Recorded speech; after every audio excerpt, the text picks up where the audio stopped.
What's up, everyone? Welcome to today's video. Welcome to the Video Game Fight School channel. Thank you very much for tuning in. So if you didn't already know, Gotham Knights has gone gold. This is pretty much the process where the game is ready to start making its way into production for physical media and so on and so forth. It's kind of a longer process than that, but this is kind of the basic way that I understand it. Maybe if there's anything I'm missing, somebody can clue me in.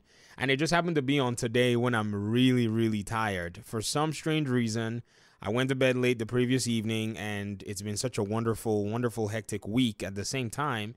And so my energy is just almost spent. I'm ready for a weekend.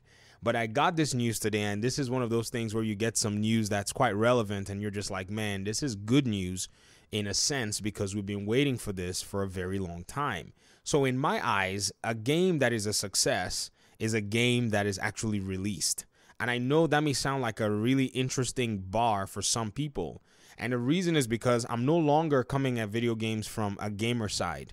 It changes you whenever you dabble into game development at any rate. You see things differently. Your opinions sound crazy because you address things from a place where you knew that you didn't even know anything about in the past. And now you're saying crazy things like, oh, the game is a success if it only gets released on the 25th of October. Whereas some people are saying, oh, to me, it's a success if it sells 5 million copies or 10 million copies, or if it scores a 6 out of 10 or a 7 out of 10 on some review platform. And honestly, I couldn't even care about all those things anymore. Which is why I just wanted to take the moment to say congratulations to a team that is not necessarily a big team in a sense. They are a, decently sized studio from what we see from their picture. I think this might be a huge number of the team members that work at the studio. And I think they've been able to get their game to where they want it to be. The vision of the game and the execution of the game and the finalization of aspects of the game is usually the biggest success, because software development in the game development world is very challenging. Some of you in this audience and some far and wide, you know how this could be. You work in different industries where software is used and developed. And if you look at the complexity of video games, it's not just software. It's software and art and narrative and cinema and all of these other things being added together. So it's much different from, say, like your user, based type of software that we make, like, say, Twitter, or maybe some, program or something that actually works for the front end or back end of very specific niches. In video games, it's a whole different monster. This is why it would take 6 to 8 years for them to make experiences that are done after, say, a few hours of play, or, maybe significant hours of play, but still has an end to it and has a diminishing return in terms of enjoyment. But other than that, there was also gameplay for Red Hood that was released as well. And the gameplay has me, scratching my head as to exactly how this character is designed and how the character fits in the context of the entire game. I would love to do some breakdown, but there isn't much here to break down. We get to see his quick fire moves, we get to see his basic strikes, his heavy strikes, and we get to see his barrage. So this character seems to be doing a lot of his own attacking and his combat structure from his sidearms. So my guess is this is critically how this character has been created. Now, the interesting thing nonetheless is how fans are going to engage with this paradigm in the game, because some people were expecting something else about Red Hood, or they were expecting a different kind of Red Hood.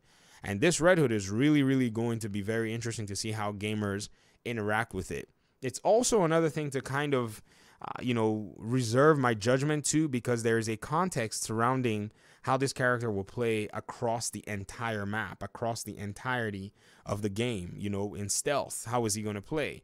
This is just so far all we've seen is Red Hood in street and side missions and side encounters. How is Red Hood going to play in main missions? If you're progressing through somewhere, is there going to be any advantage to having his character style or some of his abilities? And this is something that I don't necessarily know yet. So it's not easy for me to just basically give a good, analysis of this. It was easier to do so for the other knights because they were just straight up melee weapon, characters. In the case of Nightwing, acrobatics, Batgirl, she fights like Batman, and Robin, he had some really cool tech with his teleportation, but largely he used his bow staff and, did some really cool aspects of his movesets. And so those were easy to categorize. Red Hood, on the other hand, is posed a challenge for me because I really want to know more. And, I'm not stupid enough to just go ahead and give you conclusive, frameworks in my mind anyways, until I'm able to get my hands on the character. But at the end of the day, though, this leaves a question mark for me. And this, I say, cheers to the fact that Gotham Knights is officially gold right now. We're looking forward to playing the game, most of us. I'm, in a sense, happy for the team, congratulating them for their work, because it's not an easy aspect to make a video game.